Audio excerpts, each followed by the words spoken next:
최근에 어느 초신자인데요. 우리 성도님이 게시판에 글을 올려주셨는데, 제가 그 글을 읽고 이게 목회에 많은 생각을 제공한다. 그래서 이걸 제가 프린트를 해가지고 여러 번 이제 읽고 또 밑줄도 긋고 그러면서 이 글을 읽었었습니다. 앞부분에 이거를 제가 좀 소개해 드리려고 하는데요. 내용이 이렇습니다.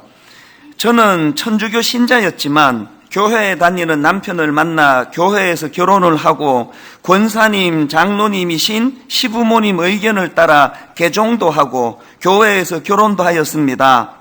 하지만 저는 교회라는 곳이 정말 불편하였고 교회의 언어나 분위기 모든 것이 싫었습니다. 사실 교회에 대한 좋지 않은 인식이 아주 많았습니다. 교회에 다니는 친구나 주변 지인들이 기도해 줄게 라고 이야기하면서도 뒤에 소위 뒷담화라는 것을 하는 것을 보고 많이 놀랐고, 그 기도나 은혜라는 것은 그냥 그들의 입에 발린 말이구나 라고 생각을 많이 했던 것 같습니다. 시부모님들의 교회에서도 전도니 통성기도니 은혜니 복음이니 하는 것도 모두 저를 불편하게 하는 것들이었고, 사람 모으기 같은 활동 같은 느낌도 많이 받아서 늘 교회의 예배 시간이 불편했고, 어떻게든지 시부모님들만 아니면 피해가고 싶은 순간들이었습니다. 교회 어른들이 목사님이나 서로를 정죄하는 모습도 많이 보이고, 여러 팔을 이루어 서로를 질책하다가도 만나면 울면서 서로 중보기도해 주시는 것을 보고 참 교회라는 것이 이중적이고 기도라는 주문으로 퉁칠 수 있는 곳은 아닌가 부정적인 생각이 가득했던 것을 고백합니다. 이렇게 시집 와가지고 이제 개신교로 바꾸었더니 거부감만 막 계속 쌓이는 겁니다. 그랬더니 또 그 다음 한번 들어보십시오. 유산을 경험하여 울고 있는 저에게 한 교회분이 하나님을 믿기 시작하면 고난을 주시는 거예요. 기도하기를 원하셔서. 이렇게 말하는 순간도 마음을 닫게 만들었습니다. 그저 얼마나 마음이 아프니? 라고 물어주길 원했지만 고난을 이기는 것은 기도라고 말해주는 것이 다 헛소리처럼 느껴졌고, 그들의 입에서 나오는 늘 듣던 기도의 말이라고 생각하고 귀를 열고 싶지도 않았습니다. 이렇게 이제 부정적인 생각이 점점 쌓여가다가 이제 이분이 결정적으로 교회를 떠나게 되는 그런 이제 계기가 있는데요. 첫째 아이가 초등학교 2학년 때 다니던 교회 언니들에게 괴롭힘을 당하고, 제가 들어보니까 그냥 조금 시달린 정도가 아니고요. 이 아이가 얼마나 상처와 충격을 받았던지 그 일 때문에 1년 가까이 심리 치료를 받을 정도로 아이가 힘든 상황이 벌어진 겁니다. 저는 다시는 교회에 가지 않겠다고 다짐했고, 시부모님께도 결혼하고 처음으로 단호하게 말씀드렸습니다. 교회 안 다녀서 죄 받으면 할 수 없는 거라고, 그런 거 가지고 죄를 주시는 분이라면 믿어서 뭐 하겠냐고 모진 말도 했던 것 같습니다. 아이 일에, 남편 회사 일에 예수 믿으면 평강이 넘친다더니 평강은 무슨, 이런 말을 만나는 사람마다 했던 것 같습니다. 저희 아이 눈에서 밤마다 고통의 눈물이 쏟아지는데 제 마음 속에는 정말 화가 가득 차기만 했습니다. 그리고 교회를 3년간 나가지 않았습니다. 교회에 가라고 하실까봐 시댁도 잘 나가지 않았던 시간이었습니다. 이게 참 가슴 아픈 이야기 아닙니까? 그렇게 교회에 상처받고 교회를 떠난 지가 3년이 됐는데 대반전이 일어나는 내용이 그 다음부터 펼쳐지는데요. 그런데 어느 날 첫째 딸이 저보고, 엄마, 내가 기도가 하고 싶은데 교회에 나가면 안 될까? 내가 기도가 하고 싶고 교회에 가고 싶어 했습니다. 교회는 무슨, 교회의 교자만 들어도 짜증이 나는구만. 그랬는데 지금 생각하면 참 이상한 일이 일어났습니다. 그 말이 며칠이고 머리에 맴돌았습니다. 교회. 그래서 솔직히 아무 생각 없이 딸 기도 한번 한다는데 뭐 하고, 분당에서 제일 유명한 교회가 어딨냐고 누구에게 물었더니 분당 우리 교회 이야기를 하대요. 그래서 한번 가봤습니다. 아이 기다리는 동안 잠깐 기다리는 거지 뭐 하면서요. 저는 이찬수 목사님에 대한 사전 정보도 없고 관심도 없던 사람이었고 교회에서 사용하는 모든 단어가 불편했던 사람이었는데 정말 이상한 경험이었던 것 같습니다. 예배 전 찬양 하나를 듣고 그 다음 찬양 하나를 더 듣는데 마치 막힌 하수구가 뚫리는 기분처럼 목에 있는 불편한 가시가 나오는 것 같은 기분의 눈물이 몇십 분 동안 펑펑 쏟아졌습니다. 남편이 창피해할 정도로 울었으니까요. 얼마나 눈물이 나든지 내가 왜 울고 있지? 하는데 정말 그 찬양, 목사님의 말씀, 마지막 축도 몸에 쏟아 부어지는 느낌이 들었습니다.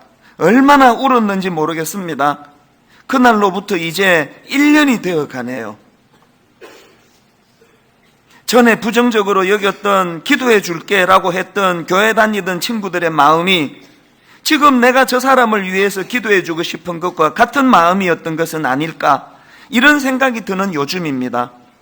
화면에 비춰지는 울고 계신 성도님들을 보면 저도 모르게 주님, 저 사람도 울고 있습니다. 저와 같이 우는 마음일까요? 저 눈물에 함께 그저 계시기만 해주세요. 저분을 위해 기도합니다 라는 생각을 예배당에서 하고 주님도 그래 주시지 않을까 하는 마음으로 기도를 하게 됩니다. 설교에서 말씀하셨던 주변 사람들도 모두 나를 위해 기도해 주는 것 같은 느낌, 저도 매주 받는답니다. 제가 그렇게 하고 있으니까요. 그렇게 믿고 또 그 믿음이 저에게 힘을 줍니다. 1년 동안 목사님의 설교를 듣고 찬양대의 찬양을 듣고 울고 하며 교회 분들이 은혜라고 말씀하시는 것이 이런 것이구나 생각하고 예배는 사건이라고 하신 말씀이 무엇인지를 느끼게 됩니다. 예배 드리고 펑펑 울고 돌아 나오는 길에 이렇게 내가 여기에 나와서 하나님을 만난 것일까? 정말 꼭 누군가 여기로 나를 불러준 기분이 든다라는 생각을 오랫동안 했답니다. 제가 왜 이 글을 프린트해가지고 여러 번 읽고 밑줄을 긋고 그랬을까요?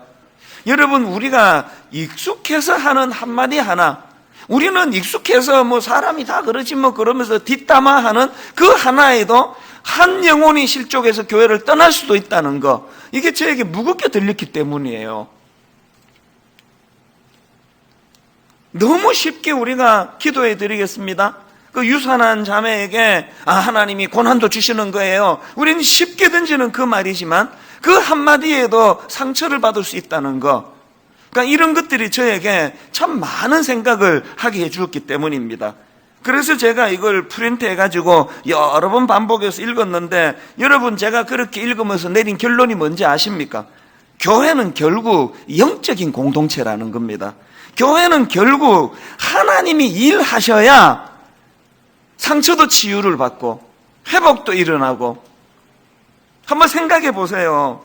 그 어린 딸이 교회에서 왕따 당해가지고 안 그래도 그 교회가 싫던 차에 세상에 그 1년 가까이 심리 치료를 받아야 될 정도로 딸이 상처받아 밤마다 울고 있는 그 모습을 보고 그렇게 울분이 쌓여가는 이 성도, 이 자매님을 어떤 사람이, 어떤 인간이 그 마음을 회복시킬 수 있겠냐고요.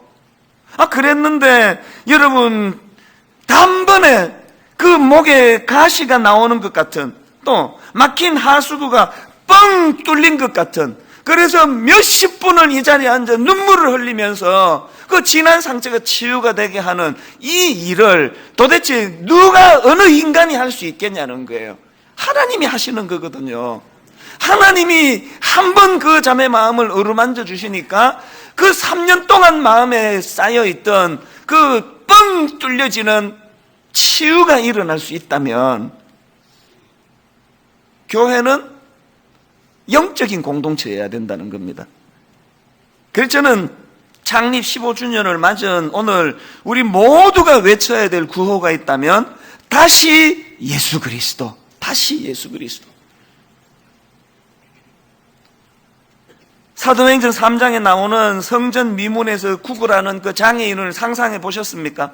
날 때부터 장애를 가지고 태어나서 본인 힘으로는 생계를 유지할 수가 없어서 그렇게 성전 미문에서 구걸하며 생계를 연명하던 그 가련한, 그 불쌍한 한 인생을 누가 그토록 기쁨이 넘치는 인생으로 바꾸어 줄 수 있겠냐고요. 사도행전 3장 8절에 보니까 뛰어서서 걸으며 그들과 함께 성전으로 들어가면서 걷기도 하고 뛰기도 하며 하나님을 찬송하니, 그 가련한 한 인생이 너무너무 기뻐 춤을 추며 그렇게 행복에 겨워 기뻐 뛰는 그 모습이 너무 아름다워가지고 지나가던 사람들이 다 그것을 보면서 10절에 보니까 그가 본래 성전 미문에 앉아 구걸하던 사람인 줄 알고 그에게 일어난 일로 인하여 심히 놀랍게 여기며 놀라니라. 이런 광경이 어떻게 가능할까요? 또 왜 오늘 교회 안에 이런 기쁨의 장면이 왜 잘 나타나지 않을까요? 결국은 은과 금은 내게 없거니와 내게 있는 것 곧 예수 그리스도의 이름으로, 그 예수 그리스도의 이름으로 그 장애인에게 다가갔기 때문에 그 장애인에게 그렇게 기뻐 춤을 추게 만드는 동력을 제공하신 분은 우리 인간이 아니라 예수 그리스도의 이름이라는 거예요. 그래서 여러분 15주년을 맞은 오늘 분당 우리 교회는 다시 회복해야 되는 것, 예수 그리스도의 이름입니다. 오늘 본문을 제가 이런 관점으로 살펴보려고 오늘 본문으로 택했는데요. 오늘 본문은 이름이 베데스다라고 하는, 이 베데스다라는 이름을 가진 한 연못 주변에서 일어난 일이에요. 그 베데스다라는 연못 주변으로 이런저런 병을 가진 환자들이 막 원근각처에서 몰려들고 있는 상황이에요. 왜 몰려드느냐 하니까 소문이 들려지는데 천사가 한 번씩 그 베데스다 연못을 이렇게 그냥 동하게 하면은 그때 제일 먼저 연못으로 뛰어드는 병자는 어떤 병이든지 다 낫는다 그러더라. 그 소문을 듣고 이제 신락 같은 희망을 가지고 병자들이 모여든 거예요. 막 모여들어 있는 배경이 오늘 본문인데요. 제가 이제 이 본문을 프린트해 가지고 들고 다니면서 여러 차례 읽으면서 계속 읽다가 보니까 이 제 머릿속으로 이 본문이요, 딱 두 그림으로 나뉘어지는 거예요. 한 그림은요, 예수님이 계시지 않는 베데스다의 모습이고, 또 다른 한 그림은 예수님이 계신 베데스다의 모습이더라고요. 예수님이 계시지 않는 베데스다의 모습은 어떤 상황입니까? 살벌하게 짝이 없습니다. 모두가 다 경쟁자예요. 그리고 모두가 다 상처가 치유가 되지 않을 정도로, 그래서 서로가 같은 병을 앓고 있으니 참 동병상련으로 서로를 위로해 줘야 되는데 하나도 없었을 거예요. 다 적이에요. 다 라이벌이에요. 저것들 때문에 내가 고침을 못 받는다. 그래서 울분이 쌓여가는 곳이에요. 여러분, 참 이게 흥미로운 게요, 이게 원어로 보면 베데스다라는 이 못 이름 자체가요, 자비의 집이라는 뜻이에요. 이름은 자비의 집인데 예수 그리스도가 빠져버린 베데스다는 무자비의 집이에요. 자비 없습니다. 나 살고 봐야지.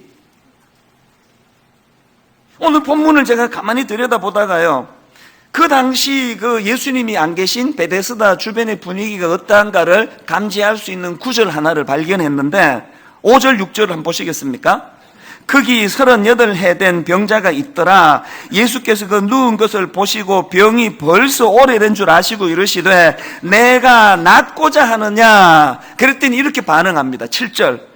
병자가 대답하되 주여, 물이 움직일 때에 나를 못에 넣어주는 사람이 없어 내가 가는 동안에 다른 사람이 먼저 내려가나이다. 자, 지금 예수님은 그 병자 내면의 상태를 물으신 거예요. 네 마음이 어떠니? 네가 낫기를 원하니?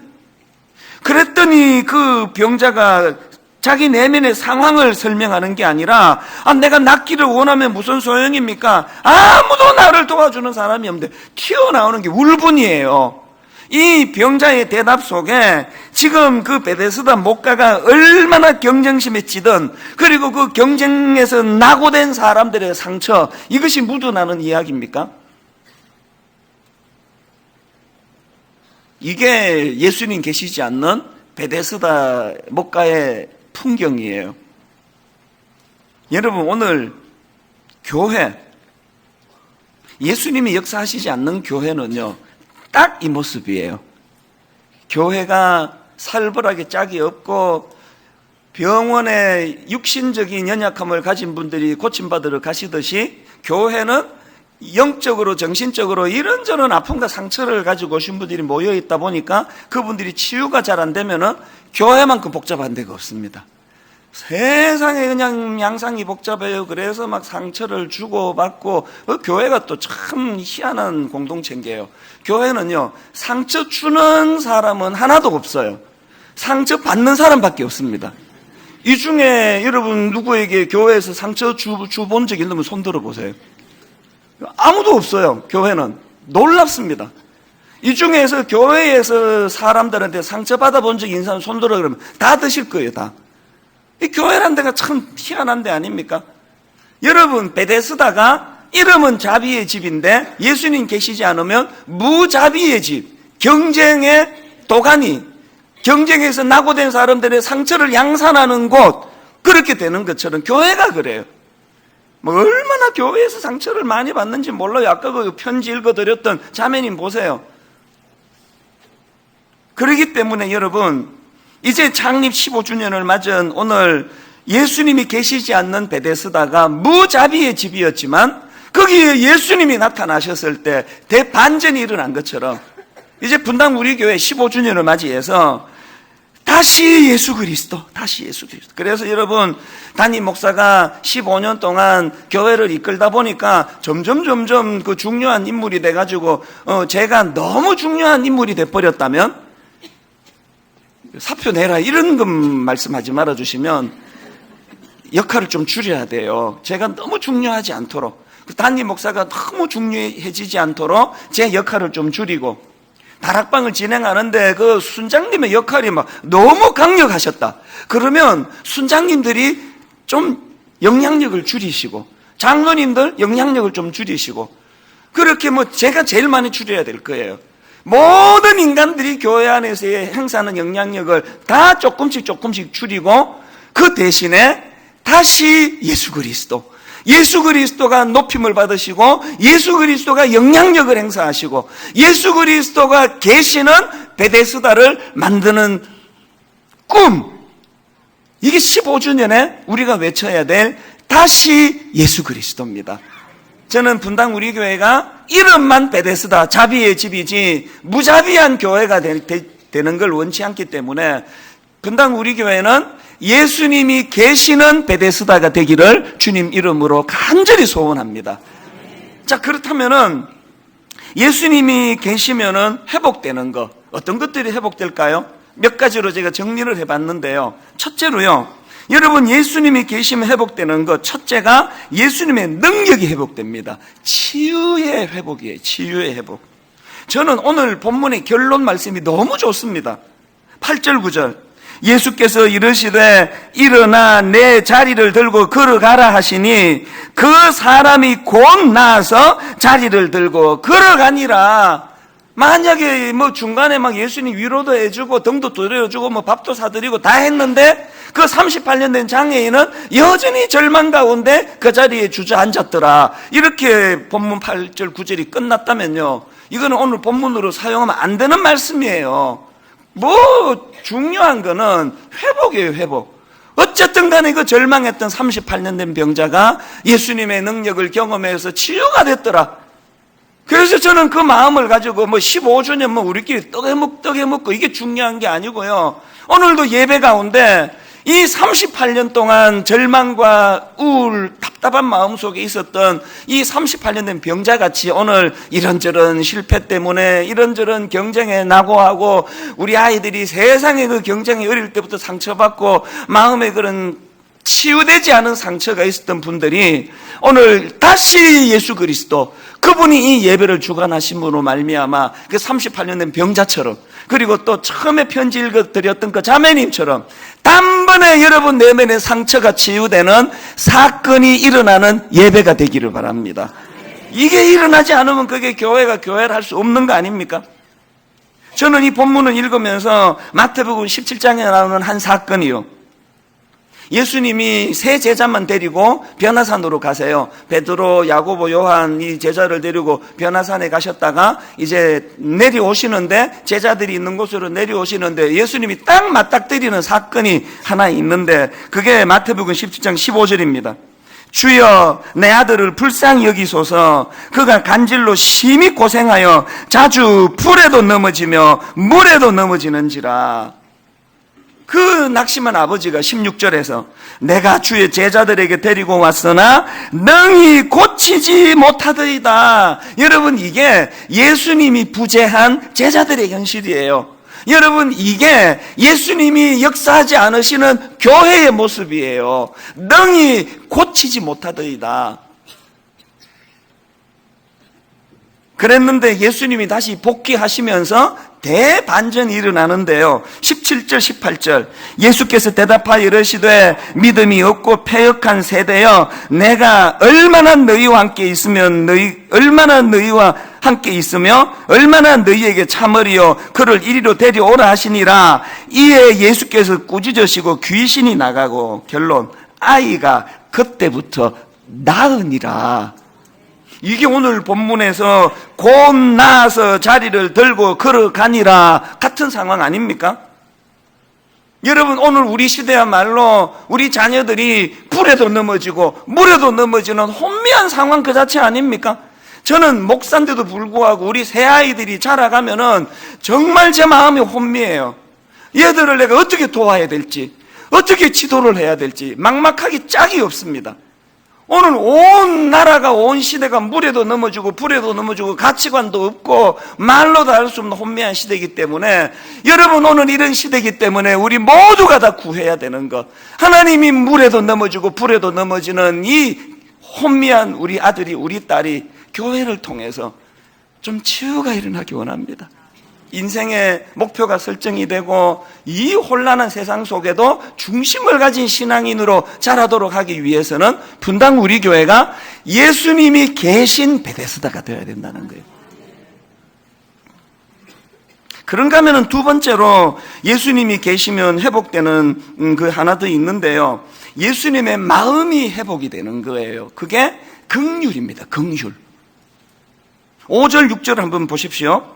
거기 38해 된 병자가 있더라. 예수께서 그 누운 것을 보시고 병이 벌써 오래된 줄 아시고. 여러분, 사람은요, 자기 생각이 머무는 거기에 눈길이 가게 돼 있는 거예요. 제가 자꾸 이 피부에 뭐가 이렇게 가렵고, 그래서 이거를 이렇게 긁으니까 이게 자꾸 도돌도돌한 게 일어나요. 그러면은요, 이게 이제 병원에 가야 되겠구나, 그렇게 생각하고 집에서 교회까지 걸어가다 보면요, 생전에 처음 보던 피부과가 왜 이렇게 많이 눈에 띄는지 몰라요.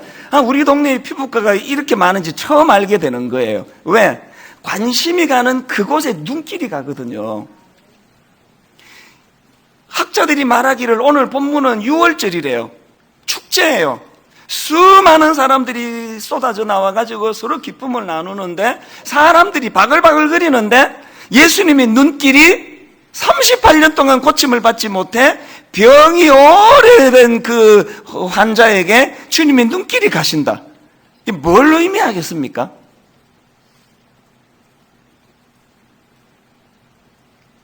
교회 안에 다시 예수 그리스도, 예수님이 회복이 되신다. 그러면 교회가 어디로 눈길이 가야 되는 겁니까? 또 이게 영적인 부분이기 때문에요. 분당 우리 교회가 얼마나 건강한 교회인지, 또 여러분 각자가 저 집사님이 저렇게 열심히 애를 쓰기는 하는데, 그러나 그 내면의 영적인 상태는 아무도 몰라요. 저게 신용을 하는 건지 진짜 가슴이 뜨거운 건지는 아무도 몰라요. 잣대가 하나 있습니다. 예수님이 머무시는 그 눈길, 예수님이 머무시는 그곳에 그 집사님 눈길이 머물면 성령 충만한 거예요. 예수님이 지금 그 수많은 군중들 사이에서 이 가련한, 이 불쌍한, 고침받지 못해 세상에 대해 원망하는, 아무도 나를 도와주는 이가 없습니다 하는 그 한 병자에게 주님의 눈길이 머무셨다면 뭘 반성해야 되는 겁니까?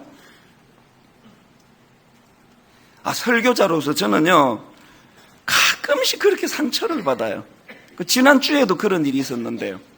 제가 지난주에 그 세월호 유가족, 그 세월호 아이들, 그 PD 수첩을 보니까 어른들의 그 탐심으로 그냥 이 어린 애들이 수학여행 가다가 목숨을 잃었는데, 애들이 그 죽기 전에 나 꿈이 있는데, 난 살고 싶은데, 그 절규를 제가 나누었더니요, 억장이 무너지는 이야기가, 이찬수 목사가 선거운동을 했대요. 선거운동을. 얼마나 낙심이 되든지 오늘날 여러분, 이 설교자가 불신당하는 시대. 저는요, 우리 집사람 누구 찍는 거에 대해서도 간섭 안 하는 사람이에요. 자기가 기도하면서 정한 걸 내가 뭐하러 이래라 저래라, 저 딸 누구 찍겠다는 것도 제가 토한다는 사람이에요. 너무나 강단이 불신을 당하는 시대에 대해서 설교할 의욕이 안 생기더라고. 설교할. 어떤 사람은 저보고 진보라 그러고, 어떤 사람은 저보고 보수라 그러고. 15년 동안 내가 내 성향을 한 번이라도 드러냈다면 저는 하나님의 종이 아닙니다. 양심을 걸고 하는 이야기예요. 강단은요, 그 목사 정치 성향 드러내는 데가 아니라고 저는 믿거든요. 신앙의 언어를 선포하는 게, 지난주 설교를 듣고 여러분이 기도하면서 그 후보가 1번이구나, 그 후보가 2번이구나, 그 후보가 3번이구나, 그건 여러분이 결정하는 일이거든요. 강단에서 선포하는 거는 신앙의 언어예요. 예수님의 눈길이 38년 된 고침받지 못한 그 절망하는 그 한 사람에게 마음이 가 있다면, 이게 뭐 정치적으로 또 사회적으로 경제적으로 이게 뭐 효과가 있는지 없는지 그건 나 잘 모르지만, 강단에서만큼은 예수님의 심정을 전해야 되는 거 아닙니까? 이런 의미에서 저는요, 요한복음 11장에서 그 이해가 안 되는 그 대목을 하나 옛날에 제가 발견했었는데요. 그게 뭐냐 하니까, 예수님이 너무너무 사랑하는 그 나사로 죽어버렸어요. 예수님이 너무 안타까우셔서 이제 현장으로 가셨는데요.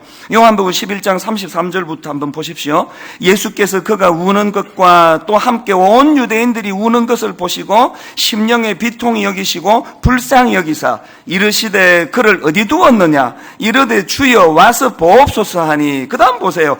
예수께서 눈물을 흘리시더라. 이 진짜 이상한 거 아닙니까? 왜? 조금 이따 예수님 지금 살려주실 거거든요. 금방 살려주셔요, 금방. 그러면 예수님이 씩 웃으셔야 되는 거 아닙니까? 아이고, 이것들이 몰라가지고 내가 살려줄 건데, 울고 자빠졌네. 내가 살려줄 건데.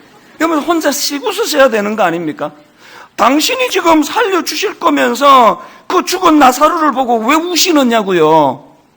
그건 처음에는 이해가 잘 안 되더라고요. 이게 뭐지, 이게? 이게 뭔 것 같으세요, 여러분은요? 지금 예수님은요, 나사로라는 특정한 그 인물을 보시면서 뭘 보시느냐? 저렇게 그냥 하나님을 지멋대로 떠나가지고 그 탕자처럼 지멋대로 인생을 영위하다가 틈만 나면 저렇게 가슴 아픈 일을 겪고 틈만 나면 억장이 무너지는 그 죽음의 공포를 극복하지 못하는 그 인생들에 대한, 그 가련한 인생에 대한 주님의 긍휼하심 아닙니까? 그 주님의 우리를 향하신 그 긍휼하심이 있었기 때문에 나사로를 살려줘야 되겠다, 그 마음이 동기가 생겨나시는 거고, 오늘 저와 여러분을 십자가로 구원해 주시는 십자가의 자리까지 가는 너무 엄청나서 도대체 믿어지지가 않을 정도로 안 믿어지는 그 일을 감행하신 게 그 주님의 긍휼하심 아닙니까? 교회는 그 우리의 상함을, 우리의 아픔을, 그 사랑하는 오빠가 죽고 사랑하는 지인이 죽어 눈물 흘리는 그 인생에 대한 그 애틋한 마음을 갖고 계시는 우리 주님의 긍휼하심. 교회가 이거 빠지면 이게 무슨 교회입니까? 저는 오늘도 꿈꾸어요. 정말 나라를 사랑하는 건강한 진보가 이 안에 많기를 바라고요. 정말 눈물이 있고 따뜻한 보수가 이 안에 있기를 바라고요. 그 진보와 보수가 자기가 옳다고 믿는 그 믿음을 가지고 서로 어떤 때는 경쟁하고 어떤 때는 협력하면서, 왜 우리나라는 이런 일이 좀 잘 안 일어날까요? 예수님이 이 교회에 회복의 은혜가 일어난다면 긍휼히 회복이 돼야 돼. 수많은 그냥 이 부자도 있고 건강하고 뭐 서울대 들어가고 이런 사람한테는 별로 눈 안 줘도 잘 살아요. 오늘도 여기 저 구석진도 울고 있는 분이 계실 거 아닙니까? 3년 동안 교회를 안 나갔다가 지금 처음으로 그 딸이나 교회 가고 싶다 그래서 여기 와 앉아 있는 어떤 분이 계시다면, 이 교회 왔더니 모두가 다 나 위에 기도해 주는 것 같다고. 그 당신은 진보입니까? 보수입니까? 내 편이네요. 적이네요. 이게 교회입니까? 이게? 여러분, 이게 교회입니까? 예수님이 회복이 되면 그 수많은 군중들 가운데 우는 그 한 사람, 연약한 그 한 사람, 그래서 나사로를 살려내시고 안 내시고의 문제가 아니라 그 인생에 대한 긍휼히 여기는 마음, 분당 우리 교회 이거 회복되면 좋겠어요. 전 이런 점에서요, 내가 존경하는 분들이 계시는데 경조부예요. 경조부. 제가 어쩌다가 발인 예배 인도하러 장례식장에 가보면은요, 그 발인 예배는 주로 새벽에 드리잖아요. 한결같이 그 나와서 세상에 그 새벽에 교회 신디를 갖다 놓고 반주를 하고 찬양을 불러드리고 그 함께 우는 그런 분들을 보면, 분당 우리 교회 구호가 함께 울고 함께 웃는 분당 우리 교회지만 함께 우는 에 초점이 들어가면 좋겠습니다. 그래서 여러분, 저는 오늘 한 가지 그 부탁을 드리고 싶은데요, 다락방에 참석하셔야 돼요. 다락방에. 여러분, 다락방 가셔야 돼요. 이렇게 한번 예배 드리고 이거 아니에요. 공동체예요. 다락방에 가셔야 돼요. 그리고 이번에 또 교재를 새로 만들었는데, 지금까지는요 제 설교를 가지고 교재 만들고 설교를 제공했는데 이거 빼라 그랬습니다. 설교가 자꾸 중요해지면 안 될 것 같아서 성경 읽으면 되는데 설교 안 읽어도 돼요. 여러분들이 예습하셔야 돼요. 예습. 다락방 가시려면. 그리고 더 중요한 거, 가정을 오픈하셔야 돼요. 가정을. 요새 자꾸 그 집 오픈은 안 한다 그래가지고 그 스타벅스 가가지고 다락방 하는 사람들이 있대요. 가정을 오픈해야 돼요. 우리 집은 누추해서 그래서 오픈하는 거예요. 그래서 그 가정을 오픈해서 아이들 머리에 손을 얹어 축복을 하고 가정을 오픈해야 돼. 가정을. 분당 우리 교회가 예배를 통해서도 은혜를 누려야 되겠지만, 여러분, 우리 다락방 소그룹에서 서로가 서로를 위해 울어주고 손을 잡아주는 예수님의 긍휼이 회복되는 교회가 되기를 바랍니다. 마지막 세 번째로요, 예수님이 계시면 회복되는 게 하나 더 있습니다. 예수님 주시는 꿈, 의욕이 회복된다는 사실입니다. 6절에 보니까 예수께서 그 누운 것을 보시고 병이 벌써 오래된 줄 아시고 이러시되 내가 낫고자 하느냐. 세상은요 이런 거 안 물어요. 그냥 기능만 살아나면 돼요. 고쳐 주면 끝이에요. 이게 예수님과 세상의 결정적인 차이예요. 예수님은요 그 사람의 육신이 고침받는 것에도 관심이 있지만 그 과정에서 그가 상했어야 될 그 내면의 상한 마음, 그 아픔, 38년 동안 고침받지 못해 의욕이 꺾여버리고 내 인생은 그저 이제 꿈도 없고 희망도 없다고 하는 이 38년 된 병자의 내면을 치유해 주시기 원하시는 주님. 이제 다음 주일날 우리가 자녀들과 함께 예배를 드릴 예정인데요, 자녀들과 함께 예배를 드리면서 제가 이제 어떤 설교를 해야 될까, 아이들에게, 어른들에게, 그러면서 이제 몇 주 전서부터 본문을 살피고 있는데, 지난 금요일이에요. 금요일 새벽에 이제 제가 말씀을 준비하다가 보니까 개척 초기에 우리 교회에서 특별 새벽 부흥회 하면은요, 그때는 좀 과장하면은 어른 반 애들 반이었습니다. 세상에 그 자는 애들 다 담요 데리고 와가지고 3살, 2살 꼬맹이부터 중학생, 고등학생 다 와가지고 했는데, 교회가 자꾸 커지면서 어른 올 때도 없는데 애들이 안 오기 시작한 게 지난 금요일에 너무 마음이 아프더라고요.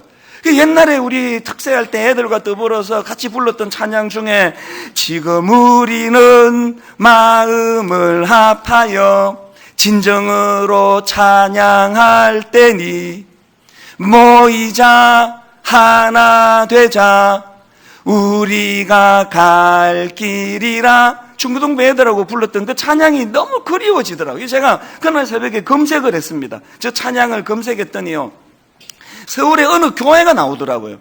그 보니까 그 어른 예배 같은데요, 대예배 같은데 이쪽에 한기퉁이 중고등부 애들이 이제 특송을 하는데 이 찬양을 부르는데요, 새벽에 보니까 눈물이 나더라고요.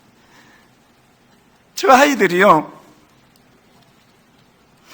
우리의 젊음 모두 다해 주님을 찬양하며 온 세상에 주의 사랑 전하리라. 일어나 새벽을 깨우리라. 의욕을 말하는 거 아닙니까? 왜 이렇게 눈물이 나는 이유가요, 오늘 여러분 엿새 동안 아이들 꿈을 짓밟아버리는 나라, 세상에 애들 꿈 이렇게 작정하고 짓밟는 나라가 우리나라 말고 또 있을까요? 등수를 가지고 니는 1등, 니는 꼴찌. 그날 왜 제가 가슴이 먹먹했냐 하니까 화면으로 그 애들 얼굴을 비춰주는데요, 누가 전교 1등 하는지 누가 꼴찌 하는지 아무도 모르겠어요. 1등도 없고 꼴찌도 없고 모두 다 주님 앞에서 일어나 새벽을 깨우리라 꿈을 이야기하고 꿈을 노래하는데, 하나님 다음 주일날 분당 우리 교회에서도 이런 역사가 일어나게 해주시기 원합니다. 여러분, 제가 부탁이 하나 있는데요, 다음 주일날 예배 중에 부모님 편지 전달하는 시간이 있습니다. 이번 주 중에 여러분 아이에게 정성을 다해서 편지 써주시기를 바랍니다. 프린트로 해가지고 그 애 둘이면은 2장 복사해주고 자 이런 거 말고 한 아이 한 아이 정성을 들여서 그 아이의 마음을 어루만져 주실 수 있도록 그 이번 화요일날 순장반에서 제가 부탁하려고 하는데요, 우리 순장들 보고 좀 헌금 좀 하라 그럴 생각이에요. 모금을 해서 다음 주일날 우리 전체 아이들 한 5,000명 된대요. 이 아이들에게 다 선물을 좀 드리고 전하고 싶거든요. 뭐 비싼 건 아니라도. 결론을 맺으려고 합니다. 여러분, 저는 오늘 3가지 말씀을 드렸습니다. 예수님의 능력, 치유가 회복이 돼야 되고요, 예수님의 마음, 긍휼이 회복이 돼야 되고요, 예수님 주시는 꿈, 의욕이 회복돼야 되고요, 무엇보다 중요한 것, 이것들이 회복되기 위해서는 예수 그리스도가 회복이 돼야 됩니다. 하나님, 이 교회는 예수 그리스도가 십자가로 우리를 구원해 주신 예수 그리스도가, 그분의 능력이, 그분의 긍휼하심이, 그분이 주시는 꿈이 회복되는 교회 되기를 원합니다.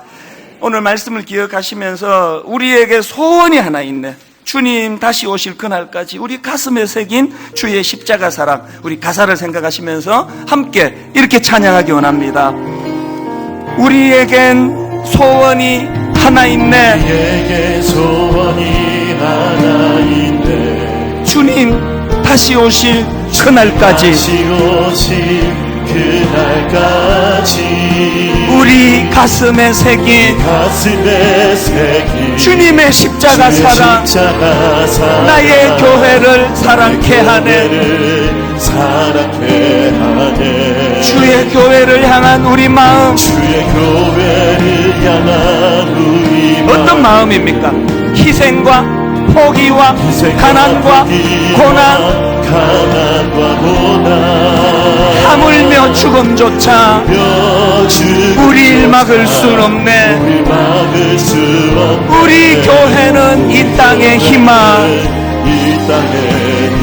여러분, 이렇게 선포하기 원합니다. 교회를 교회되게, 예배를 예배되게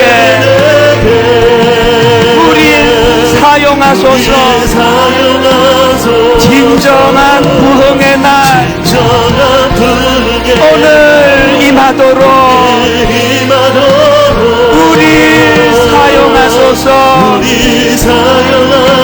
다시 한번 고백합니다. 우리에겐 소원이 하나 있네.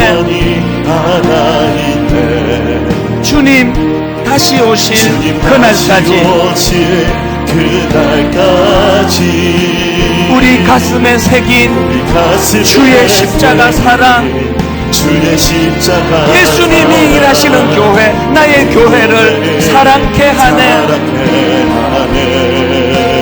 주의 교회를 향한 우리 마음, 교회를 향한 우리 마음 어떤 마음들이십니까? 희생과 포기와 가난과 고난, 하물며 죽음조차 우릴 막을 수 없네. 우리 교회는 이 땅의 희망. 아멘. 교회를 교회되게 우리 사용하소서. 진정한 부흥의 날 오늘 임하도록 우리 사용하소서. 성령 안에 예배하리라.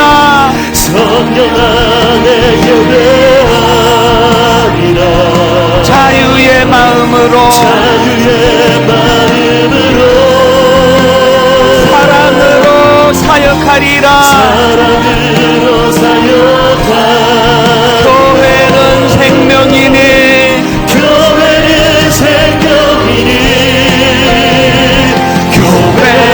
교회되게 예배되게 우릴 사용하소서. 진정한 부흥의 날 오늘 임하도록 우릴 사용하소서. 여러분 일이 가능하도록 성령의 새바람 이 땅에 불어오소서. 주의 영 그 생기로 우리와 우리 가정과 우리 교회를 다시 살리사 이 땅에 하나님 영광 거하는 그런 나라가 되게 하소서. 열방과 하나님 영광 비추는 그런 나라가 되게 하소서. 우리 다 자리에서 일어나셔서 성령의 새바람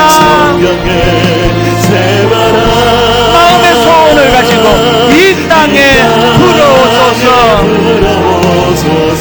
살리시는 분은 하나님이십니다. 주의 영 그 생기로 우리를 다시 살리사 이 땅에 하나님 영광을 하여 그런 나라가 되게 하소서. 열방에 하나님 영광 비추는 그런 나라가 되게 하소서. 그런 교회가 되게 하소서. 그런 교회가 되게 하소서.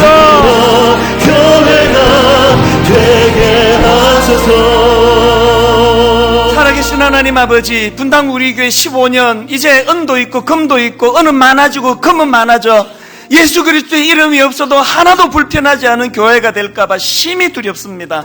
하나님, 이 교회는 영적인 공동체요, 예수 그리스도가 그 이름의 능력이 나타나야 하는 곳이라고 믿습니다. 아버지, 이 교회에 예수님의 능력이 나타나 이렇게 저렇게 상하고 찢긴 주님의 자녀들이 매 주일마다 예배 때마다 치유되고 회복되게 하여 주시옵소서. 이 교회는 예수님의 심정, 예수님의 마음이 회복되어서 하나님, 연약한 자들을 향하여, 우는 자들, 연약한 자들을 향하여 긍휼이 회복되도록 은혜 베풀어 주시기를 원합니다. 하나님, 예수 그리스도의 아버지 은혜가 회복됨으로 말미암아 주님 주시는 꿈으로 말미암아 다시 살아야 되겠다, 내가 다시 힘을 내야 되겠다, 매주일마다 하나님 주시는 소망과 꿈이, 의욕이 회복되는 예배가 되게 하여 주시옵소서.